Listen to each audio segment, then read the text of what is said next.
Hi guys, current affairs funda में आप सभी का स्वागत है। इस वीडियो में हम मई महीने के कंप्लीट करंट अफेयर्स का पार्ट 4 देखने वाले हैं। टोटल 8 पार्ट्स में हम मई महीने के करंट अफेयर्स को कंप्लीट करेंगे। जो एस्पिरेंट्स हमारे डेली करंट अफेयर्स देखते हैं उनके लिए रिवीजन करना यहाँ से काफ़ी आसान रहेगा। इस सेशन को शुरू करने से पहले आप सभी को बताना चाहूँगा कि अगर आप हमारे डेली, वीकली और मंथली करंट अफेयर्स PDF और जो भी हम topic wise current affairs related videos बनाते हैं उनकी PDF चाहते हैं तो इस वीडियो के फर्स्ट कमेंट में दिए गए लिंक पर क्लिक करके पा सकते हैं। ज़्यादा जानकारी के लिए आप इन सभी पॉइंट्स को अवश्य पढ़ें। कोई भी आपका डाउट हो, कुछ भी आप पूछना चाहते हैं तो हमें कमेंट बॉक्स में ज़रूर लिखिएगा। तो चलिए फिर करते हैं शुरुआत इस वीडियो सेशन की। आगे बढ़ते हैं। रामकरण वर्मा को किस देश में भारत के अगले राजदूत के रूप में नियुक्त किया गया है? ऑप्शंस आपके सामने हैं और करेक्ट आंसर होगा option D. So Ramkaran Verma has been appointed as the next ambassador of India to Central African Republic. और फ्रेंड्स, अगर हम बात करें सेंट्रल अफ्रीकन रिपब्लिक की तो कैपिटल है बांगुई और करेंसी है सेंट्रल अफ्रीकन CFA फ्रैंक। तो देखिए, आप ये अफ्रीका देख रहे होंगे तो सेंट्रल अफ्रीका में ये है आपका सेंट्रल अफ्रीकन रिपब्लिक। अच्छा, आप देख रहे हैं कि एक लैंडलॉक कंट्री है। लैंडलॉक कंट्री ऐसी कंट्री होती है जो कि हर ओर से किसी न किसी कंट्री से घिरी हुई होती है और कोस्ट लाइन नहीं होती है। जैसे ये जितनी भी कंट्रीज आपको दिख रही है ये इनकी कोस्ट लाइन है, यानी कोस्ट पर स्थित है ये, ठीक है। यानी कि जो ओशन है इससे ये जुड़े हुए हैं। तो आप अगर इसको देखें तो इससे जो है कोई भी वाटर बॉडीज जुड़ी हुई नहीं है, इसका कोई भी रास्ता नहीं है ओशन से। ये चारों तरफ से किसी ना किसी कंट्री से जुड़ी हुई है, इसलिए इसको बोलते हैं लैंड लॉक कंट्री। इस तरह की कंट्रीज़ को लैंड लॉक कंट्रीज़ बोल सकते हैं। और भी आप देख सकते हैं कई सारी कंट्रीज़ हैं यहाँ पर। अच्छा, साथ ही आपको ये भी जानना चाहिए कि वर्ल्ड की लार्जेस्ट लैंड लॉक कंट्री कौन सी है, तो वो है कजाकिस्तान। इसको आप नोट कर लीजिएगा। निम्नलिखित में से किसने मिशन हौसला लॉन्च किया है? ऑप्शंस आपके सामने हैं और करेक्ट आंसर होगा ऑप्शन सी। सो उत्तराखंड पुलिस लॉन्च्ड मिशन हौसला। तो कोविड-19 मरीजों को ऑक्सीजन और bed, ventilators and plasma provide कराया जा सके, इसलिए उत्तराखंड पुलिस ने मिशन हौसला इसको लॉन्च किया है। और जो उत्तराखंड के डायरेक्टर जनरल ऑफ पुलिस हैं ये हैं अशोक कुमार। साथ ही हमने हाल ही में ये पढ़ा था कि दिल्ली पुलिस ने कोवी वैन हेल्पलाइन ये लॉन्च किया है सीनियर सिटीजन्स के लिए। तो दोनों आप याद रखिएगा, दिल्ली पुलिस ने लॉन्च किया है कोवी वैन हेल्पलाइन और उत्तराखंड पुलिस ने लॉन्च किया है मिशन हौसला। आगे बढ़ते हैं। National asset reconstruction company limited यानी NARCL के CEO के रूप में किसे नियुक्त किया गया है? ऑप्शंस आपके सामने हैं और करेक्ट आंसर होगा ऑप्शन डी।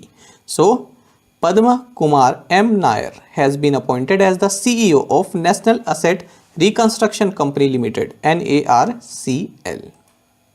जानते हैं इस पूरी न्यूज़ के बारे में। तो देखिए, जो पद्म कुमार M. नायर हैं ये स्टेट बैंक ऑफ इंडिया में स्ट्रेस्ड असेट्स के चीफ जनरल मैनेजर हैं और इनको जो है NARCL का चीफ एग्जीक्यूटिव ऑफिसर बनाया गया है।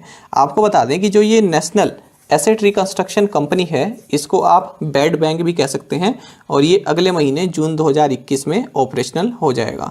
इसकी घोषणा हमारे जो वित्त मंत्री हैं इन्होंने बजट के दौरान की थी। और आपको बता दें कि जो ये नेशनल एसेट रिकंस्ट्रक्शन कंपनी है ये जो भी मान लीजिए जो भी लोन है तो उसकी जो भी उसकी वैल्यू है तो उसका 15% ये कैश में देगा और 85% ये गवर्नमेंट गारंटीड सिक्योरिटी रिसिप्ट के रूप में जो है प्रोवाइड कराएगा। और ये मैंने आपको बता दिया है कि ये SBI में काम कर रहे हैं। और साथ ही फ्रेंड्स आपको ये जानना चाहिए, देखिए जो ये NARCL है इसको जो है बैंकों और वित्तीय संस्थाओं के बैड लोन्स के सिचुएशन को जो है उसके सॉल्यूशन जो है उसके लिए बनाया जा रहा है। आपको बता दें कि बैड बैंक्स क्या होते हैं। देखिए, जो बैंकों में फंसे हुए कर्ज या संपत्ति को टेक ओवर करना और उनका समाधान करने वाले जो वित्तीय संस्थान होते हैं, ठीक है, उनको बैड बैंक कहा जाता है। ठीक है, तो ये उस तरह के बैंक नहीं होते जैसे कि हम कस्टमर जाते हैं, ठीक है, जिसमें कि हम मनी डिपॉजिट कर सकते हैं या निकाल सकते हैं। ठीक है, लास्ट में केवल बैंक लगा है। तो जो भी देखिए बैंकों का जो कर्ज फंसा हुआ था या संपत्ति कोई इस तरह की होती है तो उसको ये टेक ओवर कर लेते हैं। ठीक है, तो इस तरह का समाधान ये करते हैं। आगे बढ़ते हैं। KR गौरीअम्मा जिनका हाल ही में निधन हो गया, वह किस राज्य की पहली राजस्व मंत्री थी? ऑप्शंस आपके सामने हैं और करेक्ट आंसर होगा option A. KR Gori Amma, who passed away recently, was the first revenue minister of Kerala. जानते हैं इस पूरी खबर के बारे में।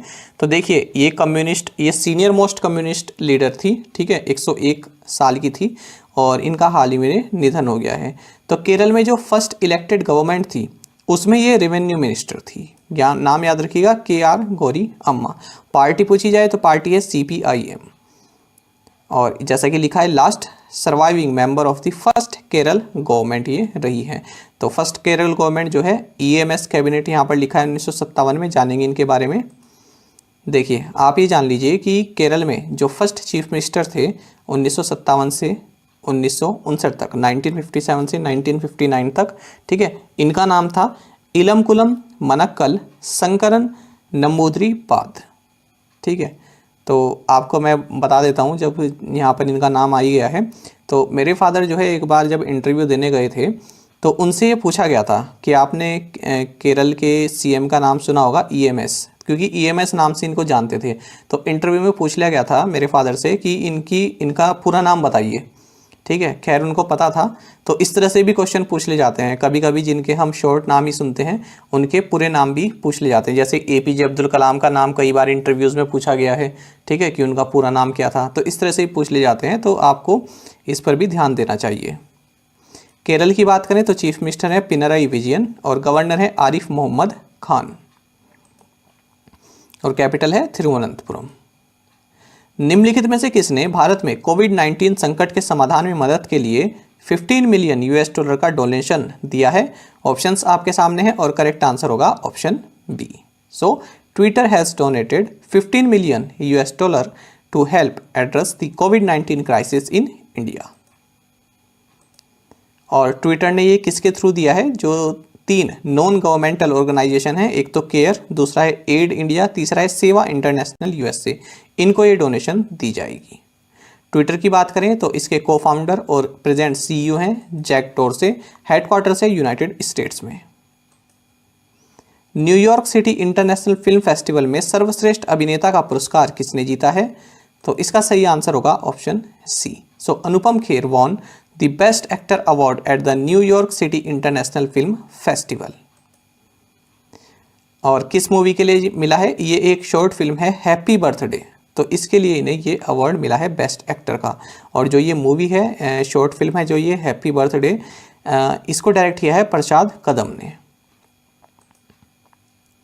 2022 में कौन सा space startup DOGE-1 mission to the moon launch करेगा? ऑप्शंस आपके सामने हैं और करेक्ट आंसर होगा ऑप्शन A। सो SpaceX will launch the DOGE-1 mission to the moon in 2021। जानते हैं इसके बारे में। देखिए तो SpaceX जो है ये DOGE-1 नामक एक उपग्रह लॉन्च करेगा। कुछ लोग इसको अलग अलग नाम से बोलते हैं, कोई डोगी बोलता है, कोई डोज बोलता है, कोई डोजी बोलता है। ठीक है, तो SpaceX का फाल्कन 9 रॉकेट है, इससे इसको ये लॉन्च करेगा। और इसकी जो पेमेंट है उसको ये डॉजीकॉइन, ये एक डिजिटल करेंसी है, इसके थ्रू इसको एक्सेप्ट करेगा। ठीक है, तो इसमें पेमेंट एक्सेप्ट करेगा। आपको बता दें ये 4th लार्जेस्ट डिजिटल करेंसी है और IBM के इंजीनियर्स द्वारा बनाई गई है। और इस मिशन को ये 2022 में लॉन्च करने वाला है। तो SpaceX की बात करें तो SpaceX के जो CEO हैं ये हैं एलन मस्क। और क्या क्या हैं ये देखिए, SpaceX के CEO हैं, टेस्ला के CEO हैं, द बोरिंग कंपनी और X.com के फाउंडर हैं, साथ ही न्यूरालिंक, OpenAI, Zip2 इसके को फाउंडर हैं और सोलर सिटी के भी चेयरमैन हैं। तो ये सभी जो है इन्हीं के द्वारा जो है स्थापित किए गए हैं। साथ ही फ्रेंड्स देखिए SpaceX हाल ही में इसलिए भी न्यूज़ में था, काफ़ी इंपॉर्टेंट है ये भी। देखिए नासा और SpaceX ने मिलकर इंटरनेशनल स्पेस स्टेशन पर जो है 4 एस्ट्रोनॉट्स लॉन्च किए थे हाल ही में। ठीक है, किस मिशन के अंतर्गत? कमर्शियल क्रू प्रोग्राम के अंतर्गत। और इस मिशन को कहा गया है क्रू 2। तो याद रखिएगा क्रू 2। नासा ने किसके साथ मिलकर? SpaceX के साथ मिलकर इसको लॉन्च किया है। और इसमें जो है 4 एस्ट्रोनॉट्स जो हैं सेंड किए गए हैं। 2 तो नासा के हैं, एक जापान के हैं और एक यूरोपियन स्पेस एजेंसी के हैं। और अब ये जो नासा के एस्ट्रोनॉट्स हैं जो कि क्रू 2 मिशन के तहत भेजे गए हैं, ये जो पहले से एक्सपीडिशन 65 के जो मेंबर्स हैं, ठीक है, उसमें भी नासा के एस्ट्रोनॉट्स हैं, तो उनके साथ मिलकर ये यहाँ पर लो अर्थ ऑर्बिट में एक्सपेरिमेंट्स करेंगे। वी चंद्रशेखर जिनका हाल ही में निधन हो गया, किस खेल से जुड़े हुए थे? सही आंसर होगा ऑप्शन डी। तो V Chandrashekhar who passed away recently was associated with table tennis, और इनका जो है कोविड-19 के कारण निधन हो गया है। अर्जुन अवार्ड भी इन्होंने जीता हुआ था, ये याद रखिएगा। विश्व खाद्य पुरस्कार 2021 किसने जीता है? तो इसका सही आंसर होगा option D. So Shakuntala Harak Singh Thilsted won world food prize 2021। तो इंडियन ओरिजिन महिला हैं ये, इन्होंने जीता है। किसके द्वारा दिया जाता है ये पुरस्कार? वर्ल्ड फूड प्राइज फाउंडेशन के द्वारा ये दिया जाता है। तो ये जो है ग्लोबल न्यूट्रिशन एक्सपर्ट हैं और इन्हें 2021 का वर्ल्ड फूड प्राइज दिया गया है। Renewable energy market update report किस एजेंसी द्वारा जारी की गई है? ऑप्शंस आपके सामने हैं और करेक्ट आंसर होगा option B. So renewable energy market update 2021 report has been released by IEA यानी इंटरनेशनल एनर्जी एजेंसी। जानते हैं इसके बारे में। तो इंटरनेशनल एनर्जी एजेंसी ने renewable energy market update 2021 report को जारी किया है और इसमें इसने कहा है कि 2019 के बाद से भारत में जो है रिन्यूएबल एनर्जी की कैपेसिटी एडिशन यानी रिन्यूएबल एनर्जी का उत्पादन, ठीक है, ये 50% तक कम हुआ है कोविड-19 के कारण।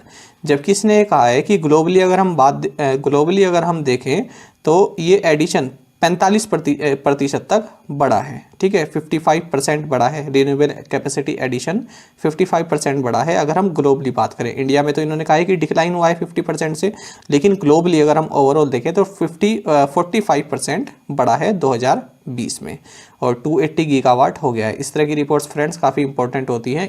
इस तरह के डेटा को आप स्किप मत किया कीजिए। और अगर हम IEA की बात करें तो इसका हेडक्वार्टर्स पेरिस, फ्रांस में है। स्टारकॉम की मुख्य परिचालन अधिकारी के रूप में किसे नियुक्त किया गया है? ऑप्शंस आपके सामने हैं और करेक्ट आंसर होगा option B. So Neeti Kumar has been appointed as the chief operating officer COO of Starcom. और आपको बता दें कि स्टारकॉम इंडिया के CEO हैं राठी गंगप्पा। और फ्रेंड्स जो ये स्टारकॉम है ये एक इंटरनेशनल मीडिया नेटवर्क है जिसका हेडक्वार्टर्स शिकागो, यूनाइटेड स्टेट्स में है। निम्नलिखित में से कौन प्रबंधन के तहत परिसंपत्ति के मामले में दूसरा सबसे बड़ा फंड हाउस बन गया है? ऑप्शंस आपके सामने हैं और करेक्ट आंसर होगा option C. So ICICI prudential mutual fund has become the second largest fund house in terms of asset under management. तो यहाँ पर आप देख सकते हैं कि ICICI prudential mutual fund has pipped HDFC mutual fund as the second largest house in terms of asset under management. ये term आप देख रहे हैं फ्रेंड्स, पिप्ड का मतलब होता है स्मॉल मार्जिन से किसी को पीछे छोड़ देना। जैसे आप अगर स्पोर्ट्स न्यूज़ देखें तो उसमें ज़्यादातर दिखता है ये शब्द कि विराट कोहली पिप्ड सचिन तेंदुलकर या फिर बाबर आजम पिप्ड विराट कोहली। तो पिप्ड का मतलब होता है किसी को पीछे छोड़ देना स्मॉल मार्जिन से। अच्छा, जब यहाँ पर इस क्वेश्चन की बात हो ही रही है म्यूचुअल फंड से रिलेटेड, तो ये जान लेते हैं कि स्टॉक मार्केट इन्वेस्टमेंट और म्यूचुअल फंड इन्वेस्टमेंट इन दोनों में क्या अंतर है। एक सिंपल से एग्जाम्पल से समझते हैं। मान लीजिए मैं देहरादून से दिल्ली जाना चाहता हूँ। मेरे पास दो ऑप्शन हैं। पहला ऑप्शन ये है कि मेरे पास अपनी कार है, मैं जानता हूँ कि किस तरह से ड्राइव करना है और कौन सा रास्ता मुझे लेना है। दूसरा ऑप्शन ये है कि ना तो मेरे पास कार है ना ही मेरे पास कोई ड्राइवर है, मतलब ड्राइवर है, मैं ये नहीं जानता कि किस तरह से मुझे जाना है, कौन सा मुझे रास्ता लेना है। तो मैं क्या करूँगा, एक ड्राइवर हायर करूँगा या फिर आप कह सकते हैं कि किसी प्रोफेशनल को हायर करूँगा जो कि मुझे देहरादून से दिल्ली तक छोड़ देगा। तो यही अंतर है स्टॉक मार्केट इन्वेस्टमेंट में और म्यूचुअल फंड इन्वेस्टमेंट में। अगर आप जानते हैं अपने डिसीजंस लेना कि किस तरह से आप इन्वेस्ट करें तो आप स्टॉक मार्केट में इन्वेस्ट करते हैं खुद से। लेकिन अगर आप नहीं जानते हैं कि किस तरह से इन्वेस्ट किया जाए और क्या क्या गाइडलाइंस होती हैं जो आपको फॉलो करनी होती है इन्वेस्टमेंट के लिए, तो आप म्यूचुअल फंड्स का सहारा लेते हैं। तो म्यूचुअल फंड्स कंपनीज जो होती हैं ये क्या करती हैं, अलग अलग लोगों से किसी से 100 रुपये ले लिए, किसी से 200 रुपये ले लिए, तो इस तरह से मनी कलेक्ट करती हैं और उसको री इन्वेस्ट करती हैं अलग अलग इन्वेस्टमेंट अपॉर्चुनिटीज़ में, जैसे कि स्टॉक मार्केट में या फिर बॉन्ड्स में। तो अगर सिंपल से कहें कि अगर आप जानते हैं कि किस तरह से इन्वेस्ट करना है तो आप स्टॉक मार्केट में इन्वेस्ट करते हैं, अगर आप नहीं जानते कि किस तरह से स्टॉक मार्केट में इन्वेस्ट करते हैं तो आप म्यूचुअल फंड का सहारा लेते हैं। साथ ही म्यूचुअल फंड में जो है स्टॉक मार्केट से थोड़ा कम रिस्क होता है, लेकिन एफडीज के मुकाबले ज़्यादा रिस्क होता है। साथ ही इस क्वेश्चन में अगर हम बात करें तो एसबीआई म्यूचुअल फंड ये पहले नंबर पर है, ठीक है, ये लार्जेस्ट फंड हाउस है इन terms of asset under management. और 4th नंबर पर है आदित्य बिरला सन लाइफ म्यूचुअल फंड। आगे बढ़ते हैं। के राघोत्मैन, जिनका हाल ही में निधन हो गया, किस केस के मुख्य जांच अधिकारी थे? तो इसका सही आंसर होगा ऑप्शन बी। सो के Raghotman, who passed away recently, was the chief investigation officer of Rajiv Gandhi assassination case। Friends, ये स्पेलिंग आप याद रखिएगा assassination की, ये कई बार एसएससी और अलग अलग एग्जाम से पूछ ले जाता है, जिनमें कि आपको बताना होता है, 4 ऑप्शन दिए रहते हैं कि कौन सी स्पेलिंग सही है, तो इसको याद रखिएगा। अच्छा, अब जानते हैं, देखिए ये रिटायर्ड सीबीआई ऑफिसर थे और इनका हाल ही में निधन हो गया है। ये राजीव गांधी एसेसिनेशन केस में चीफ इन्वेस्टिगेशन ऑफिसर थे, यानी कि जो राजीव गांधी की हत्या हुई थी उसमें ये इंक्वायरी कर रहे थे। और इनको पुलिस मेडल और प्रेसिडेंट मेडल से भी सम्मानित किया जा चुका है। इन्होंने एक बुक भी लिखी थी, conspiracy to kill Rajiv Gandhi. तो देखिए राजीव गांधी के साथ क्या हुआ था कि ये श्री पेरुम्बुदूर लोकसभा कांग्रेस, एक लोकसभा कॉन्स्टिट्यूंसी है यहाँ पर आपकी चेन्नई तमिलनाडु में, तो यहाँ पर ये एक कैंडिडेट के लिए प्रचार करने गए हुए थे। तो एक वुमेन जिनका नाम था तेनमोजी राजारत्नम, तो ये आई राजीव गांधी के पास और इनके पैर छूने लगी। तभी इन्होंने एक जो बेल्ट बांधी हुई थी जिसमें कि काफ़ी सारा आरडीएक्स था, वो एकदम से ब्लास्ट कर गई और राजीव गांधी की जो है मृत्यु हो गई। हाल ही में भारत स्विस वित्तीय वार्ता के किस संस्करण का आयोजन किया गया? तो इसका सही आंसर होगा ऑप्शन सी। तो 4th edition of India Swiss financial dialogue was held recently. ये आप याद रखिएगा, स्विट्जरलैंड का फ्लैग है, देख रहे हैं आपकी रेड बैनर पर वाइट कलर का क्रॉस बना हुआ है। तो 4th India Swiss financial dialogue was held recently, और भारत की तरफ से जो हमारे इकोनॉमिक अफेयर्स सेक्रेटरी हैं अजय सेठ, इन्होंने लीड किया। साथ ही फ्रेंड्स आपको बता दें कि स्विट्जरलैंड जो है ये लैंडलॉक कंट्री है। फ्रेंड्स ये मैं इसलिए बता रहा हूँ क्योंकि 1-2 एग्जाम में देखा गया है कि स्विट्जरलैंड भी आपके ऑप्शन में रहता है, पूछा जाता है कि कौन सी इनमें से लैंडलॉक कंट्री नहीं है। बैंक के एग्जाम में तो इस तरह से नहीं पूछा जाता, पर और जो एग्जाम होते हैं जिनमें जनरल अवेयरनेस काफ़ी और अच्छे लेवल की पूछी जाती है, बैंक से हटकर पूछी जाती है, उनमें पूछ ले जाता है।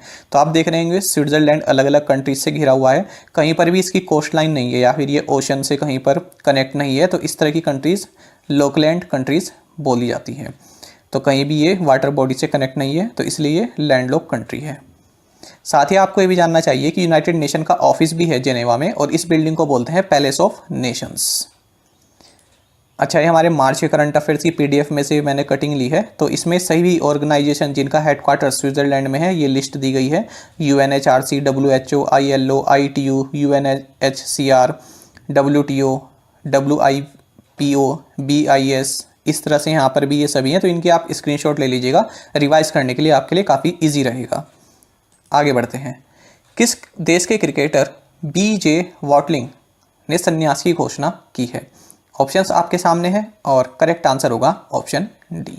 सो New Zealand's cricketer BJ Watling has announced retirement. अच्छा, ये आप हेडलाइन देख रहे होंगे, BJ Watling the Quint essential New Zealander and the best at what he does. तो फ्रेंड्स यहाँ पर जो ये वर्ड लिखा है क्विंट एसेंशियल, इसका मतलब होता है कि अल्टीमेट, किसी चीज़ का परफेक्ट एग्जाम्पल होना। तो ये जो है न्यूजीलैंड क्रिकेट का एक परफेक्ट एग्जाम्पल यहाँ पर कहा गया है, अल्टीमेट, इनको विकेट कीपर बैट्समैन बताया गया है। तो ये वर्ड है, ये वाला भी आपका एसएससी और बैंक एग्जाम में कई बार पूछ ले जाता है, ये याद रखिएगा। सिनोनिम्स इसके ज़्यादातर पूछे जाते हैं, या फिर वन वर्ड सब्स्टिट्यूशन में भी पूछ ले जाता है ये सब।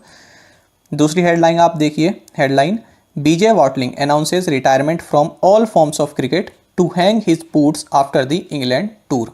तो हैंग हिज बूट्स। तो हैंग वंस बूट्स का मतलब होता है अगर आप अपने बूट्स हैंग कर रहे हैं, इसका मतलब आप रिटायर हो रहे हैं। ये आपका इडियम्स एंड फ्रेजेस में पूछा जाता है एसएससी एग्जाम्स में ज़्यादातर। तो याद रखिएगा, हैंग बूट्स का मतलब होता है आप रिटायर हो रहे हैं, ठीक है, संन्यास ले रहे हैं। तो ये न्यूजीलैंड क्रिकेट के विकेट कीपर बैट्समैन हैं और हाल ही में जो इंग्लैंड के साथ इनका क्रिकेट सीरीज होने वाली है उसके बाद ये संन्यास ले लेंगे।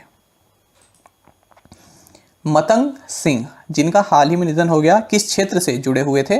ऑप्शंस आपके सामने हैं और करेक्ट आंसर होगा option B. So Matang Singh who passed away recently was associated with politics. किस तरह से जुड़े हुए थे, पॉलिटिक्स थे? तो एक तो ये फॉर्मर यूनियन मिनिस्टर थे और कांग्रेस के लीडर थे। कोविड-19 की वजह से इनकी मृत्यु हो गई है और 1994 से 1994 से 1998 तक 1998 तक ये union minister of state in parliamentary affairs ये रहे हैं। साथ ही आपको बता दें कि 31 जनवरी 2015 को इन्हें सीबीआई द्वारा अरेस्ट भी किया गया था, जो शारदा चिट फंड स्कैम है इसके तहत। होमेंग बारगोहेन, जिनका हाल ही में निधन हो गया, किस पेशे से जुड़े हुए थे? तो सही आंसर होगा ऑप्शन डी, ए एंड सी, यानी ये ऑथर थे और जर्नलिस्ट थे। तो ये भी, इनकी भी हाल ही में जो है मृत्यु हो गई है। और इनके बारे में ये जानना आपके लिए ज़रूरी है कि दो आप जो न्यूज़पेपर या पत्रिका कह सकते हैं, अमर असोम और नियोमिया वार्ता, इन दोनों की एडिटर इन चीफ रहे हैं। भारतीय महिला क्रिकेट टीम के नए मुख्य कोच कौन हैं? ऑप्शंस आपके सामने हैं और करेक्ट आंसर होगा option D. So Ramesh Pawar is the new head coach of Indian women's cricket team. तो ये जो है WV रमन, इनको अब रिप्लेस करेंगे, ठीक है। इन्होंने भी इंटरव्यू दिया था हालांकि, लेकिन चुना किसे गया है? रमेश पवार को। और किस कमेटी द्वारा चुना गया है? Madan Lal cricket advisory committee के द्वारा। WV रमन से पहले भी रमेश पवार थे, लेकिन जो इंडियन क्रिकेटर हैं मिथाली राज, तो इनके साथ इनकी एक अनबन के कारण इन्हें ड्रॉप कर दिया गया था, इन्हें हटा दिया गया था। क्योंकि एक वर्ल्ड कप सेमीफाइनल जो खेला गया था इंग्लैंड के खिलाफ, तो उसमें मिथाली राज को टीम से बाहर कर दिया गया था। तो उसी को लेकर मिथाली राज ने कहा था कि ये टीम में जो है बायस्ड हैं, खिलाड़ियों के साथ भेदभाव करते हैं, तो इस वजह से इनको हटा दिया गया था और WV रमन ने इनको रिप्लेस किया था। किस सोशल मीडिया नेटवर्क ने एक नया टिप जार फीचर लॉन्च किया है? ऑप्शंस आपके सामने हैं और करेक्ट आंसर होगा option B. So Twitter has launched a new tip jar feature. जानते हैं इसके बारे में। देखिए, ट्विटर ने एक अपना payment feature Twitter tip jar के नाम से लॉन्च किया है और ये ट्विटर का जो टिप जार है ये ठीक उसी तरह काम करेगा जैसे कि पेपल, पैट्रियन आदि जैसे डिजिटल पेमेंट प्लेटफॉर्म काम करते हैं। और लेकिन इसके बाद ये है कि ये जो ट्विटर टिप जार फीचर है ये फ़िलहाल चुनिंदा यूजर्स के लिए ही है। इस फीचर का इस्तेमाल फ़िलहाल सिर्फ वही यूज़र कर सकते हैं जो अंग्रेजी में ट्वीट करते हैं। साथ ही ट्विटर किस लिए सुर्खियों में रहा? तो भारत को कोविड रिलीफ के लिए, यानी कोविड में जो सहायता के लिए ट्विटर $15 मिलियन डोनेट करेगा। संयुक्त राष्ट्र के अनुसार 2021 का वैश्विक आर्थिक विकास पूर्वानुमान क्या है? सही आंसर होगा ऑप्शन बी।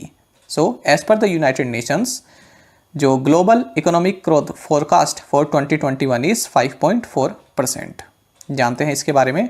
तो यूनाइटेड नेशंस ने कहा है कि जो ग्लोबल इकोनॉमिक फोरकास्ट रहेगा 2021 के लिए, यानी कि जो पूरे विश्व की जो GDP है वो 5.4% से ग्रो करेगी, जो कि इस सिचुएशन को देखते हुए काफ़ी अच्छी भी है, क्योंकि चाइनीज़ और US इकोनॉमी अच्छा परफॉर्मेंस कर रही है। इसी के बेसिस पर इसने ये प्रेडिक्शन दी है। और 2022 के इसने कहा है कि 2022 में 4.7% से ग्रो करेगा, लेकिन IMF ने कहा है कि 4.4% से ग्रो करेगा। तो दोनों एजेंसीज के आप याद रखना। और IMF ने ये कहा है कि 2021 के लिए 6% से ग्रो करेगा। और आपको बता दें, ये रिपोर्ट आप याद रखिएगा, world economic situation and prospects, तो इसको भी यूनाइटेड नेशंस द्वारा जारी किया जाता है, world economic situation and prospects report. Nomura के अनुसार भारतीय अर्थव्यवस्था 2021-22 में कितने प्रतिशत बढ़ने की उम्मीद है? ऑप्शंस आपके सामने हैं और करेक्ट आंसर होगा option B.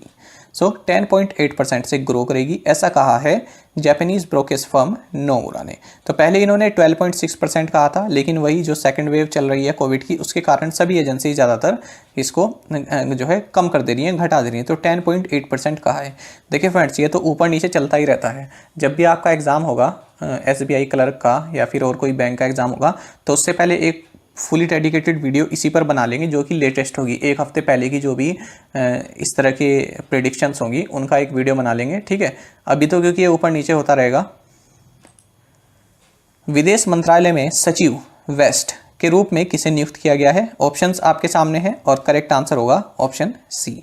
Reenat Sandhu has been appointed as secretary west in the ministry of external affairs. तो इनको रीनत संधू को secretary west ministry of external affairs में अपॉइंट किया गया है, और ये विकास स्वरूप की जगह लेंगी, यानी इनको रिप्लेस करेंगे, क्योंकि ये जो है अब रिटायर होने वाले हैं 30 जून को। किस कंपनी ने हाल ही में यूरोपीय संघ के खिलाफ एक अदालती लड़ाई जीती है? ऑप्शंस आपके सामने हैं और करेक्ट आंसर होगा option C. Amazon has recently won a court battle against the European Union. क्या है मामला, देखिए देख लेते हैं। तो देखिए यूरोपियन कमीशन ने 250 मिलियन यूरोस कहा था अमेज़न को कि आप लग्जमबर्ग को एज ए टैक्स आप वापस कीजिए, ठीक है। अच्छा, तो अब अमेज़न ने इसके खिलाफ अपील की थी। तो कहाँ पर अपील की थी? जो यूरोपियन यूनियन का जनरल कोर्ट है, यहाँ पर अपील की थी। लेकिन यूरोपियन यूनियन के जनरल कोर्ट ने ये कहा है कि यूरोपियन कमीशन ने इस तरह का कोई भी प्रूफ प्रोवाइड नहीं करा है जिसमें ऐसा कहा गया है कि अमेज़न को जो है छूट दी गई थी टैक्स देने के लिए लग्जमबर्ग के द्वारा। तो इस तरह का कोई भी सबूत पेश नहीं किया गया है, इसलिए ये मामला जो है खारिज किया जाता है। विश्व के किस देश में अधिकांश शहर पर्यावरणीय जोखिमों की दृष्टि से संवेदनशील हैं? ऑप्शंस आपके सामने हैं और करेक्ट आंसर होगा option A. So India has most cities in the world vulnerable to environmental risk, यानी सबसे ज़्यादा पर्यावरण जोखिम जहाँ पर देखे जा सकते हैं उन कंट्रीज़ में, उनमें सबसे ज़्यादा सिटीज़ भारत में है। आप ये देख भी सकते हैं 43 of 100। India has most cities in the world vulnerable to environmental risk. तो जानते हैं, देखिए ये रिपोर्ट पहले तो ये जान लीजिए किसके द्वारा दी गई है। तो एक रिसर्च फर्म है वेरिस्क मैपलक्रॉफ्ट, इसके द्वारा ये रिपोर्ट दी गई है। तो इसमें ये कहा गया है कि जो 100 मोस्ट वल्नरेबल सिटीज़ हैं इन्वायरमेंट के कारण, इन्वायरमेंट की वजह से, तो उनमें 99 तो एशिया में ही हैं, और इनमें से भी जो 37 हैं वो चाइना में है, और 43 यानी 43 इंडिया में है। और आपको पता होगा कि चाइना वर्ल्ड का biggest green house gases emitter है, और भारत इसमें तीसरे नंबर पर है, दूसरे नंबर पर US है। और बाकी इस रिपोर्ट में क्या देखने वाला है, तो ये है इसमें। फिर आप ये देख सकते हैं कि जकार्ता, जो कि इंडोनेशिया की कैपिटल है, ये सबसे ज़्यादा रिस्क वाली सिटी बताई गई है इस इंडेक्स में। इस तरह से आप देख सकते हैं। देखिए Asia, Americas, Middle East and North Africa और यूरोप एंड सेंट्रल एशिया में अलग अलग सिटीज़ बताई गई हैं। तो एशिया में आप देखिए कि मोर रिस्की में जकार्ता यहाँ पर है, फिर उससे पीछे थोड़ा सा दिल्ली है। सेफ में ऑकलैंड दिया हुआ है न्यूजीलैंड का। अमेरिका में बात करें तो लीमा दिया हुआ है। और इधर बात करें हम मिडल ईस्ट में अगर हम आ जाएं तो जेदा सऊदी अरेबिया, और अफ्रीका में बात करें तो लागोस नाइजीरिया, ये थोड़ा रिस्की है। नेपाल में माउंट पुमोरी पर चढ़ने वाली पहली भारतीय महिला कौन बनी है? ऑप्शंस आपके सामने हैं और करेक्ट आंसर होगा option B. So Baljeet Kaur has become the first Indian woman to summit mount Pumori in Nepal. तो देखिए बलजीत कौर ये सोलन हिमाचल प्रदेश से हैं, और ये फर्स्ट इंडियन वुमन बनी हैं जिन्होंने कि नेपाल में स्थित माउंट पुमोरी पर चढ़ाई की है। और इन्हीं के साथ जो इनके साथ रही गुणबाला शर्मा, ये राजस्थान से हैं, ये सेकंड इंडियन वुमन बनी हैं जिन्होंने कि इसी तरह की जो है सफलता हासिल की है। तो जो बलजीत कौर हैं ये 12 मई को चढ़ी और 8:40 पर पहले ये चढ़ी, और उसके तुरंत बाद फिर गुणमाला शर्मा इस पर चढ़ाई की। और हाल ही में हमने क्या पढ़ा था कि नेपाल के कामी रीता, इन्होंने रिकॉर्ड बनाया है माउंट एवरेस्ट पर 25th टाइम ये चढ़े हैं, 25वीं बार इन्होंने चढ़ाई की है। ये अभी हमने MCQs फॉर्मेट में पढ़ा था, है ना, तो इसलिए आपके रिवाइज के लिए यहाँ पर बताया गया है। प्रतिष्ठित व्हिटली अवार्ड 2021 किसने जीता? तो इसका सही आंसर होगा option B, Y Nuklu Phom won the prestigious Whitley award 2021। तो जानते हैं इनके बारे में। देखिए, ये चर्च वर्कर हैं वाई नुक्लू फोम, तो इन्होंने व्हिटली अवार्ड 2021 जीता है। ये किसके द्वारा दिया जाता है? ये व्हिटली फंड फॉर नेचर के द्वारा दिया जाता है। अच्छा, इन्होंने क्यों जीता है? पहले बात आप ये जान लीजिए कि जो ये व्हिटली अवार्ड 2021 या सिंपली व्हिटली अवार्ड, इसको ग्रीन ऑस्कर के नाम से जाना जाता है। तो इसका मतलब काफ़ी इंपॉर्टेंट अवार्ड है और ये क्वेश्चन भी आपके लिए काफ़ी इंपॉर्टेंट है। तो इन्हें किसके लिए दिया गया है? देखिए, जो ये वाई नुक्लू फोम है, इन्होंने क्या किया है कि कम्युनिटी ऑन फॉरेस्ट का नेटवर्क एक क्रिएट किया है। कम्युनिटी ऑन फॉरेस्ट क्या होते हैं? जिसमें जो लोकल्स होते हैं, तो उन्हीं के पास लैंड को किस तरह से यूज़ किया जाए, कैसे उसको मैनेजमेंट किया जाए, उसके राइट्स लोकल्स के पास होते हैं। तो इस तरह का इन्होंने एक नेटवर्क बनाया। साथ ही आप जानते होंगे कि ये माइग्रेटरी बर्ड होती है अमूर फाल्कन, तो इसकी प्रोटेक्शन के लिए भी इन्होंने लोगों को जो है जागरूक किया। तो इसका क्योंकि शिकार काफ़ी होता है, लोग काफ़ी शिकार करते हैं इसका, तो इसको कैसे प्रोटेक्ट किया जाए इसके बारे में भी इन्होंने काफ़ी अच्छा कार्य किया है। और साथ ही इन्होंने लेमा शैनेलुक सोसाइटी इसकी स्थापना की है, जो कि लोकल्स को, जो वहाँ के लोकल्स हैं, उनको सेंसिटाइज करता है इस बारे में कि अमूर फाल्कन इसका संरक्षण किया जाना काफ़ी ज़रूरी है। और ये वर्ल्ड की लार्जेस्ट माइग्रेटिंग बर्ड होती हैं, याद रखिएगा, अमूर फाल्कन। और एक और पॉइंट आपको बता दूं कि नागालैंड को बोलते हैं falcon capital of the world. इसी तरह से क्वेश्चन एसएससी एग्जाम में पूछा गया था एक बार कि falcon capital of the world किसे बोला जाता है, तो आंसर होगा नागालैंड। अच्छा, जो ये अमूर फाल्कन होती हैं, ये ईस्टर्न रशिया और चाइना में प्रजनन करती हैं। उसके बाद फिर 22,000 किलोमीटर उड़कर ये पूरे एशिया में घूमती हैं और उसके बाद फिर अफ्रीका में, जो सदर्न अफ्रीका है, यहाँ की जो विंटरिंग ग्राउंड्स हैं, यहाँ पर चली जाती हैं। वर्तमान में माल और सेवा कर टीकों पर किस दर से और कोविड-19 दवाओं जैसे रेमडेसिविर और ऑक्सीजन सांद्रता पर किस दर से लगाया जाता है? काफ़ी इंपॉर्टेंट क्वेश्चन है फ्रेंड्स, क्योंकि काफ़ी टाइम से ये चर्चा में बना हुआ है। ओपोजिशन पार्टीज़ कह रही हैं कि आप इस पर जीएसटी को कम कीजिए या फिर इसको हटा दीजिए, इस तरह की मांगें चल रही हैं। तो इसलिए ये क्वेश्चन काफ़ी इंपॉर्टेंट हो जाता है। तो इसका सही आंसर होगा ऑप्शन बी। तो जानते हैं इस क्वेश्चन में क्या कहा गया है। देखिए, जो गुड्स एंड सर्विसेज टैक्स है, जो जीएसटी है, ये वैक्सीन्स पर 5% का लगाया जा रहा है और जो कोविड-19 ड्रग्स हैं और ऑक्सीजन कंसनट्रेटर्स हैं, इन पर 12% का लगाया जा रहा है। साथ ही आपको बता दें कि हाल ही में एक करंट अफेयर्स क्या हमने पढ़ा था कि जो ऑक्सीजन कंसनट्रेटर्स हैं जो कि इंपोर्ट किए जा रहे हैं, जिनका आयात किया जा रहा है दूसरे कंट्रीज से पर्सनल यूज़ के लिए, उसमें गवर्नमेंट ने जीएसटी रिड्यूस कर दिया था। इस पर 28% से रिड्यूस करके 12% कर दिया था। तो ये भी आपके लिए काफ़ी इंपॉर्टेंट फैक्ट्स है। टाइम्स ग्रुप के अध्यक्ष का नाम बताइए जिनका हाल ही में निधन हो गया। तो ऑप्शंस आपके सामने हैं और करेक्ट आंसर होगा ऑप्शन ए। इंदु जैन हैं, ये टाइम्स ग्रुप की चेयरपर्सन रही हैं और इनका हाल ही में निधन हो गया है। जान लेते हैं इनके बारे में, काफ़ी इंपॉर्टेंट क्वेश्चन है ये भी।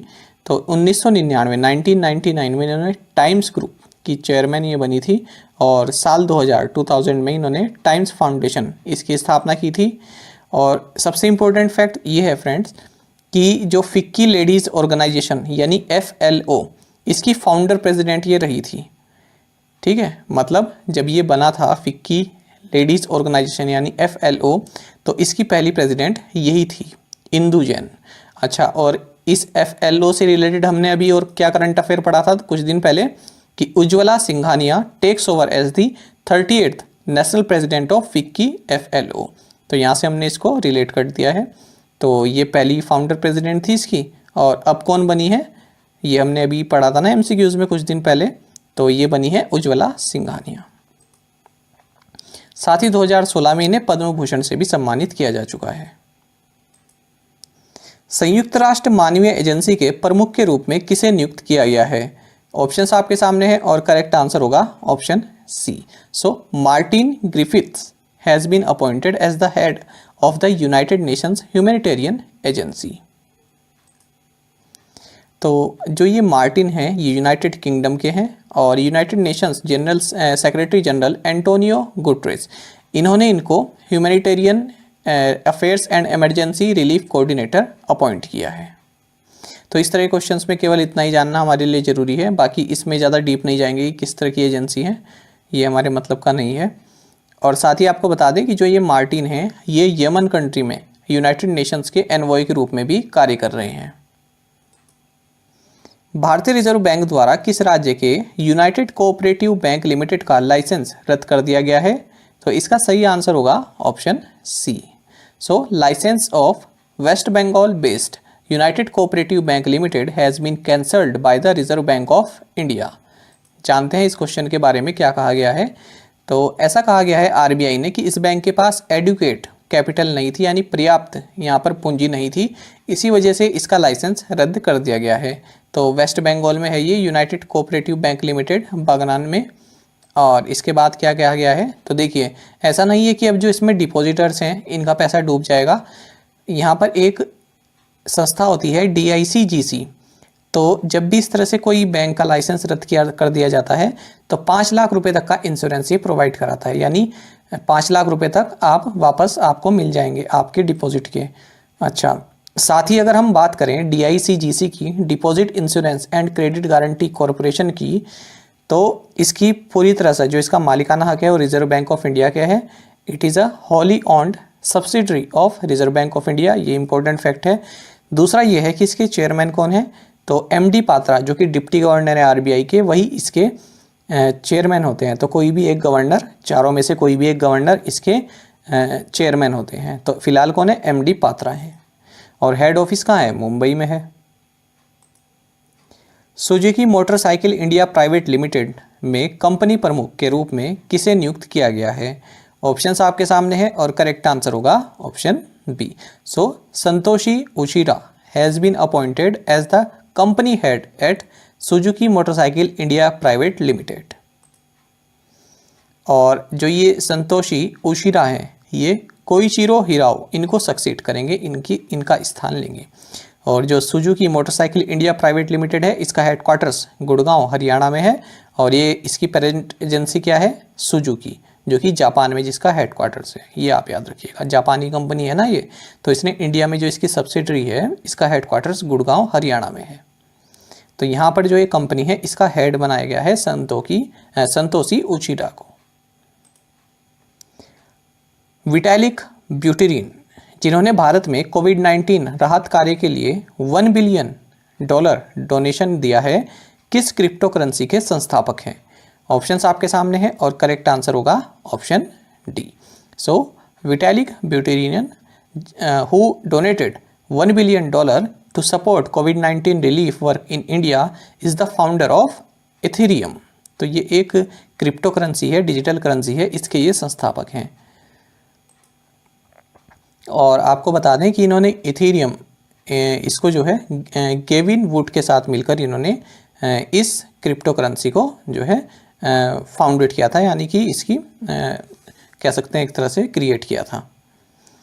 अच्छा, और ये बिटकॉइन के बाद दूसरी लार्जेस्ट क्रिप्टो करेंसी है मार्केट कैपिटलाइजेशन की अगर बात करें, ये भी आप याद रखिएगा। और इन्होंने जो ये डोनेशन है ये कोविड क्रिप्टो रिलीफ फंड में दी है। और जो ये कोविड क्रिप्टो रिलीफ फंड है ये किसके द्वारा चलाया जाता है, ये संदीप नेलवाल के द्वारा चलाया जाता है। तो इन्होंने ये कोविड क्रिप्टो रिलीफ फंड में दिया है। किस देश ने गूगल पर 102 मिलियन यूरो का जुर्माना लगाया है? ऑप्शंस आपके सामने है और करेक्ट आंसर होगा option A. So Italy has find Google 102 million Euros. इस तरह के फ्रेंड्स क्वेश्चन काफ़ी इंपॉर्टेंट होते हैं जहाँ पर फाइन लगाया जाता है। कभी कभी अमाउंट पूछ ली जाती है तो कभी कभी कंट्री पूछ ली जाती है। तो देखिए यहाँ पर 102 मिलियन यूरोस, या जिसे हम अगर डॉलर में बात करें तो 123 मिलियन डॉलर इतना बन जाता है। तो इटली ने गूगल पर यहाँ पर जो है फाइन लगाया है। तो गूगल का जो एंड्रॉयड मोबाइल ऑपरेटिंग सिस्टम है और ऐप स्टोर है, तो यहाँ पर गूगल क्या कर रहा था कि ये एक ऐप है जूस पास, तो इसको जो है ब्लॉक कर दे रहा था, यानी कि इसको सही से ऑपरेट करने नहीं दे रहा था, क्योंकि इसका जो कार्यशैली है वो भी कुछ तरह से या तो गूगल मैप्स की तरह है या फिर इसमें कोई इस तरह के फीचर्स थे जो कि गूगल के बिजनेस को हार्म कर रहे थे। तो इस वजह से गूगल ने इसको जो है सही से इसको ऑपरेट करने नहीं दे रहा था। इसी को देखते हुए इटली ने इस पर फाइन लगाया है। इटली की अगर बात करें तो प्रेसिडेंट हैं सर्जियो मैटारेला, प्राइम मिनिस्टर है मारियो द्रागी, कैपिटल है रोम और करेंसी है यूरो। कनक मूर्ति जिनका हाल ही में निधन हो गया, ये एक प्रसिद्ध क्या थी? ऑप्शंस आपके सामने हैं और करेक्ट आंसर होगा option B. Kanak Murti who passed away recently was a renowned sculptor. तो ये जो है मूर्तिकार थी, काफ़ी फेमस थी और इन्होंने 2 बुक्स भी लिखी थी, एक तो शिल्प रेखा और दूसरी थी हाउडे। एक ये इनका मेमोआर था हाउडे। विश्व बैंक की migration and development brief report के अनुसार किस देश ने 2020 में सबसे अधिक प्रेषण यानी रेमिटेंस प्राप्त किया है? तो इसका सही आंसर होगा option A. So as per the World Bank's migration and development brief report, India received the maximum remittance in 2020। Remittance का मतलब होता है फ्रेंड्स, जब कोई व्यक्ति किसी देश में कार्य कर रहा है, बाहर के किसी देश में कार्य कर रहा है, तो वह जब मनी अपने देश में भेजता है, अपनी फैमिली को भेजता है या फिर अपने फ्रेंड्स को भेजता है, तो उसको बोलते हैं रेमिटेंस। मान लीजिए यहाँ का कोई व्यक्ति सऊदी अरब में कार्य कर रहा है, तो वो जो भारत में पैसा भेजता है तो उसको बोलते हैं रेमिटेंस। तो इस तरह का रेमिटेंस सबसे ज़्यादा भारत को मिला है 2020 में। तो कितना मिला है 83 बिलियन $, का रेमिटेंस भारत को 2020 में मिला है। हालांकि 2019 के कंपेयर में ये 0.2% कम है, ये भी आप याद रखिएगा। और बाकी मैंने आपको बता दिया किस रिपोर्ट में, माइग्रेशन एंड डेवलपमेंट ब्रीफ, इस रिपोर्ट में बात कही गई है। किसके द्वारा रिलीज़ की गई है? वर्ल्ड बैंक के द्वारा रिलीज़ की गई है। दूसरे नंबर पर चाइना है और इसके बाद फिर इंडिया, चाइना के बाद मैक्सिको है, फिर फिलीपींस है, इजिप्ट है, फिर पाकिस्तान है, फिर फ्रांस है और फिर बांग्लादेश है। साथ ही अब दूसरी चीज़ ये तो आ गया कि कहाँ से हमारे पास आया, दूसरी चीज़ है कि किस कंट्री से सबसे ज़्यादा गया। तो remittance outflow was maximum from the United states. तो सबसे ज़्यादा जहाँ से बाहर गया है वे गया है यूनाइटेड स्टेट्स से। दूसरे नंबर पर यूएई है और तीसरे नंबर पर सऊदी अरब है। भारत की अगर बात करें तो 2020 में भारत से जो रेमिटेंस बाहर गया है वो गया है $7 बिलियन का। लंदन के व्यवसाय के लिए उप महापौर के रूप में किसे फिर से नियुक्त किया गया है? ऑप्शंस आपके सामने हैं और करेक्ट आंसर होगा option D. So Rajesh Agrawal has been reappointed as London's deputy mayor for business. महापौर मतलब कि मेयर, तो राजेश अग्रवाल को चुना गया है लंदन का डिप्टी मेयर फॉर बिजनेस। अच्छा, किसके द्वारा चुना गया है? लंदन के जो मेयर हैं सादिक खान, तो इन्होंने फिर से अपना दोबारा ये अपॉइंट किए गए हैं या इलेक्ट हुए हैं, सेकंड टर्म अब ये कर रहे हैं, तो इन्होंने ही इनको राजेश अग्रवाल को फिर से रीअपॉइंट किया है। पहली बार ये 2016 में इस रोल के लिए चुने गए थे। किस आईआईटी ने एक पोर्टेबल तकनीक, पारंपरिक eco friendly mobile cremation system विकसित किया है? तो इसका सही आंसर होगा option B. So IIT Ropar has developed a portable tech traditional eco friendly mobile cremation system. Cremation मतलब जब कोई जैसे कोई डेड बॉडी आती है तो उसको जो जलाया जाता है ना, अग्नि जो दी जाती है, उसको बोलते हैं क्रीमेशन। तो इसके लिए आईआईटी रोपड़ ने एक eco friendly mobile cremation system को जो है लॉन्च किया है। ये यहाँ पर इसका डेमो करके दिखा रहे हैं आईआईटी रोपड़ के जो प्रोफेसर्स हैं ये लोग। तो देखिए इसमें क्या है, इसमें लकड़ी तो यूज़ हो रही है मगर जो जनरली लकड़ी चाहिए होती है उससे कम लकड़ी यहाँ पर यूज़ हो रही है और ये स्मोकलेस क्रीमेशन है, यानी इसमें से बिल्कुल भी धुआं नहीं निकलता है। तो इस तरह की टेक्नोलॉजी इन्होंने ईजाद की है आईआईटी रोपड़ ने। इंपॉर्टेंट क्वेश्चन है, याद रखिएगा। निम्नलिखित में से किसे प्रीपेड भुगतान व्यवसाय के लिए रिजर्व बैंक ऑफ इंडिया की मंजूरी मिली है? काफ़ी इंपॉर्टेंट क्वेश्चन है और इसका सही आंसर होगा option A. So Bajaj finance has received RBI approval for the prepaid payment business. जानते हैं इस क्वेश्चन के बारे में। तो देखिए, जो बजाज फाइनेंस है इसको प्रीपेड पेमेंट इंस्ट्रूमेंट ऑपरेशन के लिए आरबीआई की मंजूरी मिल गई है। किस तरह के लिए? जो semi closed prepaid payment instruments होते हैं इनके लिए। जानते हैं कि प्रीपेड पेमेंट इंस्ट्रूमेंट्स क्या होते हैं। देखिए जैसा कि यहाँ पर लिखा है, prepaid payment instruments help you avail goods services fund transfers and remittances against a pre stored value on the instrument. देखिए अब समझते हैं, मान लीजिए आपको गुड्स एंड सर्विसेज लेनी है, आपको पैसा ट्रांसफ़र करना है, आपको पैसा निकालना है, विड्रॉ करना है, तो आप जिन चीज़ों का सहायता लेते हैं उन्हें बोलते हैं प्रीपेड पेमेंट इंस्ट्रूमेंट्स। एग्जाम्पल से समझें तो पेटीएम हो गया, गूगल पे हो गया, और आपका credit card, debit card, ATMs, ठीक है, जो ये होते हैं, ये सभी आपके प्रीपेड पेमेंट इंस्ट्रूमेंट्स कहलाते हैं। इन्हीं में ही आपका गिफ्ट वाउचर भी आता है, कूपन्स जो आप अप्लाई करते हैं ये भी इन्हीं में ही आते हैं प्रीपेड पेमेंट इंस्ट्रूमेंट्स में, ठीक है। जैसे आपका पेटीएम है तो इसमें आप अपने वॉलेट में मनी लोड कर देते हैं, उसके बाद फिर उसकी सहायता से आप जो भी आपको ख़रीदना होता है वो आप ख़रीद लेते हैं। तो इस तरह के जितने भी होते हैं ये गूगल पे, पेटीएम और आपके ATM cards, gift voucher, coupons, ये सभी आपके प्रीपेड पेमेंट इंस्ट्रूमेंट्स कहलाते हैं। हालांकि इसमें 3 कैटेगरी हो जाती है, जैसे क्लोज्ड सिस्टम होता है, सेमी क्लोज्ड होता है और ओपन होता है। तो ये अलग अलग इनके फीचर्स होते हैं। किसी में कैश विड्रॉल की सुविधा नहीं होती, किसी में होती है। जैसे ओपन होता है, जो ओपन सिस्टम होता है उसमें कैश विड्रॉल आप कर सकते हैं, क्योंकि इसके अंतर्गत एटीएम्स ये सभी आते हैं। आगे बढ़ते हैं। किस राज्य ने ग्लाइफोसेट पर पूर्ण रूप से प्रतिबंध लगाया है? ऑप्शंस आपके सामने हैं और करेक्ट आंसर होगा option C. So Telangana government has imposed a total ban on glyphosate. जानते हैं इसके बारे में। देखिए क्यों लगाया है। जो कॉटन फार्म्स होते हैं तो वहाँ पर कुछ इस तरह की घास हो जाती है जो कि हमको नहीं चाहिए होती, मतलब कि एक तरह से वो अनावश्यक घास वहाँ पर पैदा हो जाती है। तो उसको मारने के लिए, उसको नष्ट करने के लिए हर्बिसाइड यूज़ किए जाते हैं। तो हर्बिसाइड का छिड़काव होता है, तो इन हर्बिसाइड में ग्लाइफोसेट होता है। तो इसीलिए अब जो ये हर्बिसाइड है तो ऑब्वियस सी बात है कि सॉइल को भी पोल्यूट करेंगे, जो हमारी भूमि है उसको पोल्यूट करेंगे, मिट्टी को पोल्यूट करेंगे, और ह्यूमन बींग्स के लिए भी ये जो है घातक साबित होते हैं। तो इसलिए तेलंगाना गवर्नमेंट ने इनको बैन कर दिया है। साथ ही अगर हम तेलंगाना की बात करें तो चीफ मिनिस्टर है के चंद्रशेखर राव, गवर्नर है तमिलसाई सौंदरराजन, कैपिटल है हैदराबाद। तेलंगाना से जुड़े अगर हम कुछ इंपॉर्टेंट स्टैटिक जीके की बात करें तो नागार्जुन सागर श्रीशैलम टाइगर रिजर्व, ये काफ़ी इंपॉर्टेंट है, तेलंगाना में है। Kanwal tiger reserve, Amrabad tiger reserve, KBr national park, ये इसी नाम से पूछा जाता है, याद रखिएगा इसको। Mahavir Harina Vanasthali national park, Mrugavani national park और नेहरू जूलॉजिकल पार्क, ये सभी तेलंगाना में है। साथ ही सबसे इम्पोर्टेंट आपके लिए ये है कि यहाँ पर जो 2 फेस्टिवल बाथुकम्बा और बोनालू, ये काफ़ी इंपॉर्टेंट है, आप याद रखिएगा। बाथुकम्बा तो कई बार अलग अलग एग्जाम से पूछा गया है। साथ ही उगादी, ये यहाँ पर न्यू ईयर सेलिब्रेशन के रूप में मनाया जाता है। अलग अलग स्टेट्स में जो न्यू ईयर्स होते हैं उनके अलग अलग नाम होते हैं, जैसे गुड़ी पर्व है, ये गोवा और महाराष्ट्र में है। तो इसी तरह से जो आपका कर्नाटक, आंध्र प्रदेश और तेलंगाना में है, इसे उगादी नाम से मनाया जाता है। किस लघु वित्त बैंक ने पूरे भारत में अपने सभी ग्राहकों के लिए आई चूज माई नंबर सुविधा शुरू की है? तो इसका सही आंसर होगा option B. So Jana small finance bank launched I choose my number feature for all its customers across India.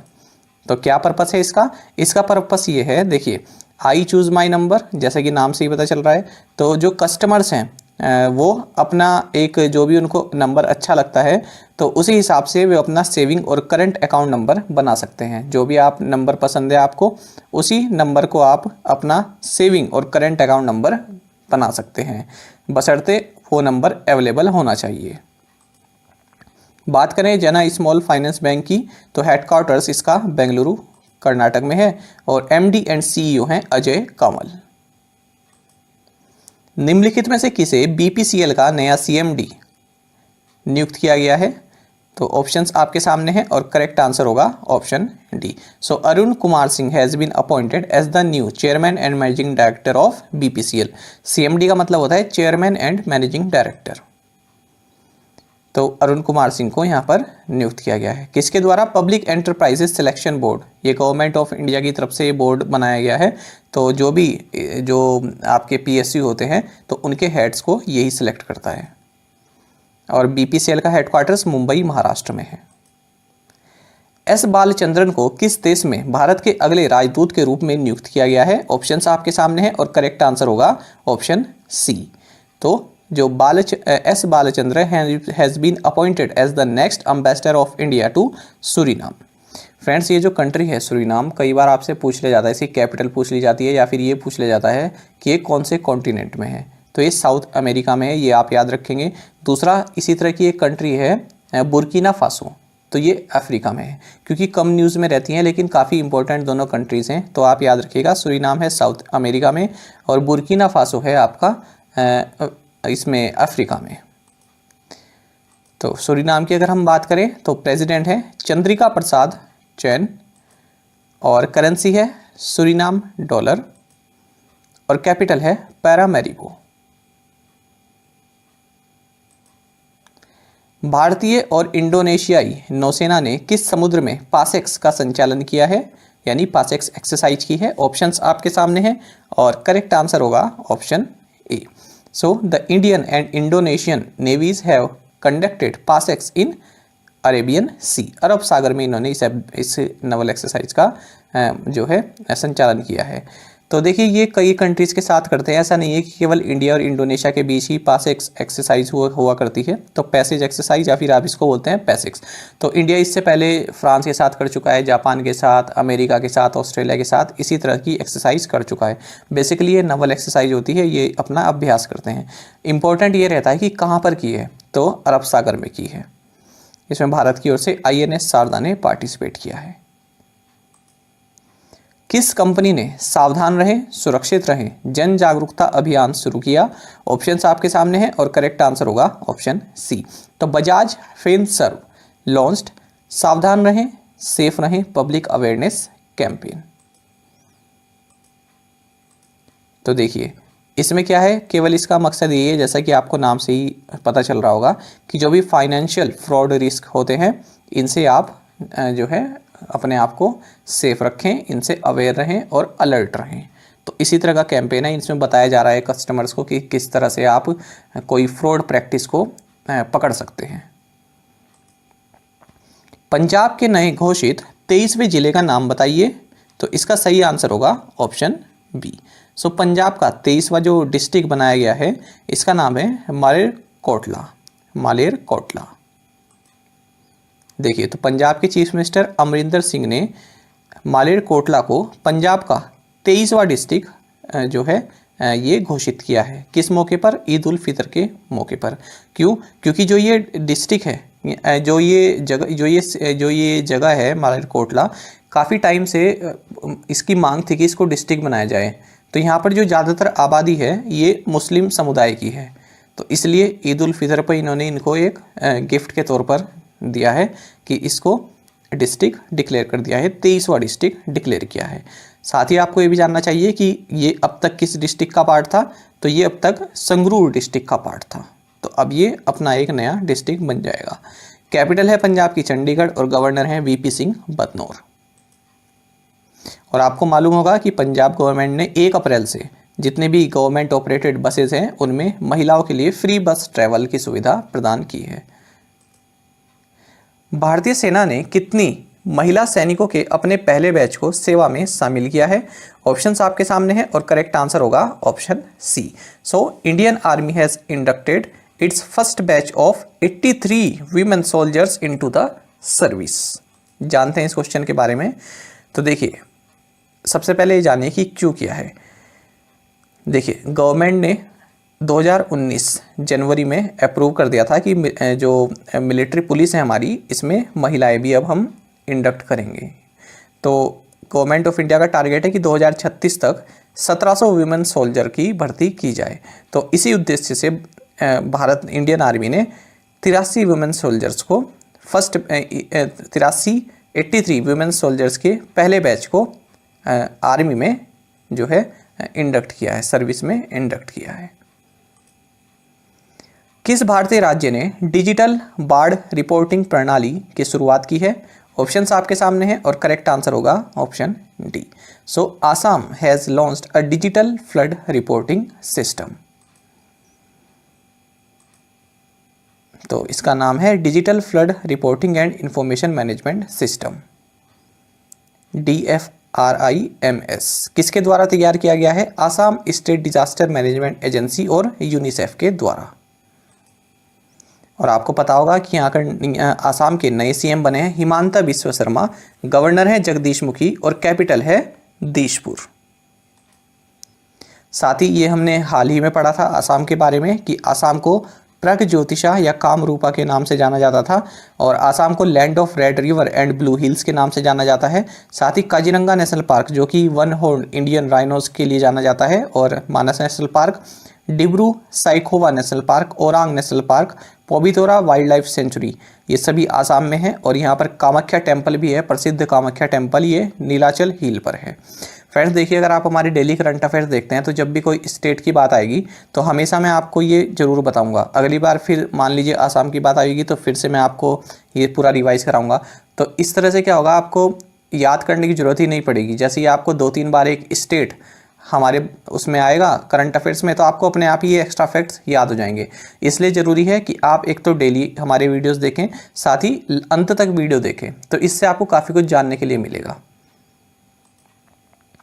और हाल ही में हमने क्या पढ़ा था कि जो अजंता नियोग है, अजंता नियोग, ये आसाम की फर्स्ट वुमेन फाइनेंस मिनिस्टर बनी है। तो पूछा जा सकता है कि अजंता नियोग किस स्टेट की पहली फाइनेंस मिनिस्टर बनी है, महिला फाइनेंस मिनिस्टर बनी है। तो आंसर होगा उस स्थिति में आसाम। तीसरा, आर्कटिक विज्ञान मंत्री स्तरीय 2021 किस शहर में आयोजित किया गया। ऑप्शंस आपके सामने हैं और करेक्ट आंसर होगा option B. So the third Arctic science ministerial 2021 was held in Tokyo. तो टोक्यो जापान में इसको होस्ट किया गया है।